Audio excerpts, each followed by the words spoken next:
What are the biggest problems with AI and data in today's business environment? Today, I think there is a couple different tactical problems, and there's also a lot of organizational problems. So, tactically, I think you really end up with unstructured data not being close to your structured data. That's a huge challenge. I know we've talked about it a lot, but companies need to figure out how to build this dynamic loop between unstructured information and APIs that are coming in to their structured data. And that's going to be what closes the loop with agentic data processing being able to work more autonomously. I think another key tactical error that we see a lot of are limited focus on ROI generation and measurement of your value. And I think that results in poor scoping. Most companies today, and this was very true 5 to 10 years ago when data leaders were trying to create value, there was just such a mismatch in expectations of the C-suite versus the data leaders. And it consistently led to lots of churn of data leaders, data companies. So I think there has to be a lot more focus on scoping. Now, getting into a little bit more technical focus, I think we are not very well set up for agentic data processing and optimization.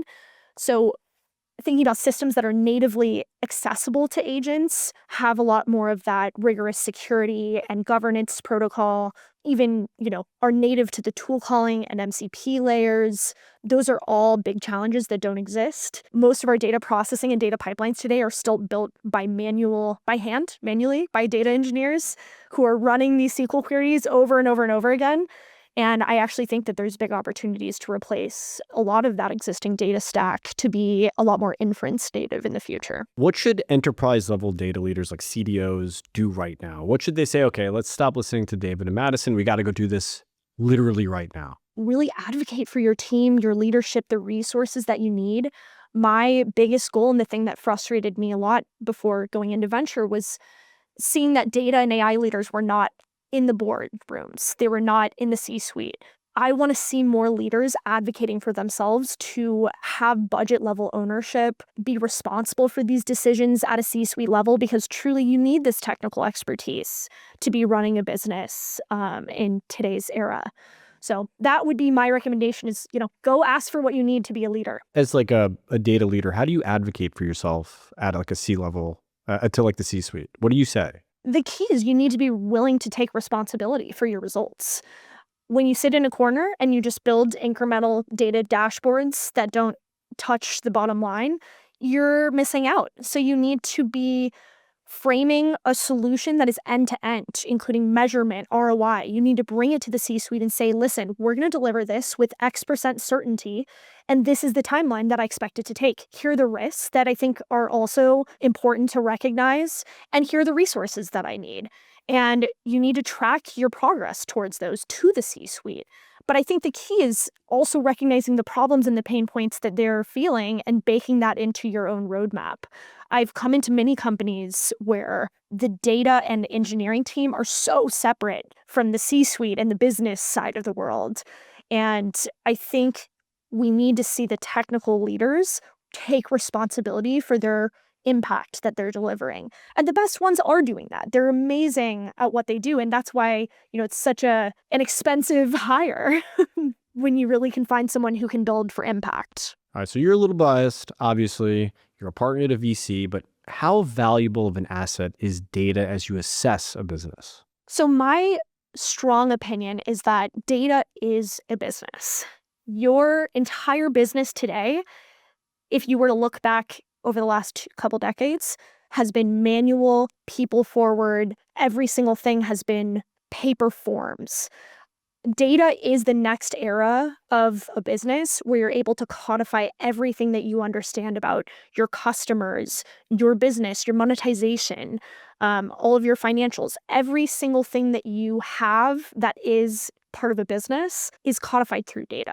The faster you move towards that, the more value you're able to accrue from your data. And in my opinion, the gold standard of where we're all working towards is being able to connect that unstructured data to your reinforcement learning feedback loop with your AI. If you're able to do this, you are truly able to connect your every single data point that's coming into your business to creating improvement in the user experience, in the value accrual, in the pricing, in all of the product decision making. So yeah, going back to it, data is your business. Think of it as your website for the next era of the internet. How does a business with an effective AI data strategy improve its valuation? One, I think your data strategy has to be extremely thoughtful to your business category, your product, and just your long-term vision, right? We have seen a number of companies, for example, who are, say, in the e-commerce space or the recruiting space, go and start to sell training data to other companies. And obviously, they're doing this all legally. They're, being very thoughtful about how they can make use of the data. But the new era is monetizing your data, both from an external, but also in an internal manner. So what I really like to understand when I chat with companies through DD, due diligence, just to add clarity there, is think through every aspect of growth of their business. How do we see this becoming a massive company? And how do we back into that with our data asset and acquisition strategy? There's likely going to be, it's multi-pronged. It's going to be curating and building new data sets. It's going to be possibly selling data. It's going to be really building in that mechanism design to your company so that you're able to measure and consistently improve against your goals. There's so many aspects to it, and I think it's actually more of an art than a science, to be honest.